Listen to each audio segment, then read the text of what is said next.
Hello guys, আসসালামু আলাইকুম। সবাই কেমন আছেন? আশা করি ভালো আছেন। আপনাদের দয়ায় উপর আল্লাহর রহমতে আমিও ভালো আছি।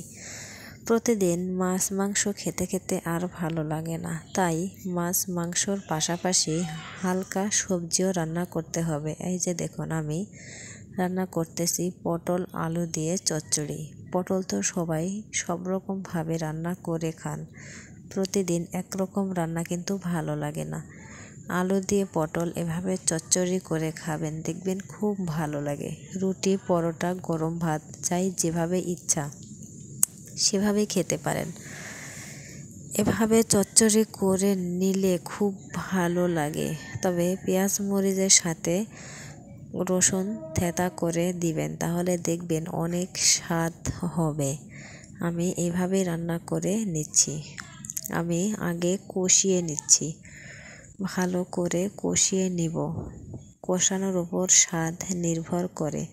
কষানো হয়ে গেলে অল্প একটু পানি দিয়ে দিচ্ছি ভালোভাবে সেদ্ধ করার জন্য।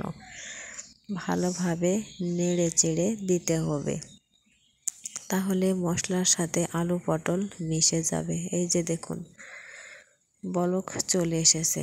আমি হালকা করে নেড়ে দিচ্ছি। কালারটা অনেক সুন্দর হয়েছে।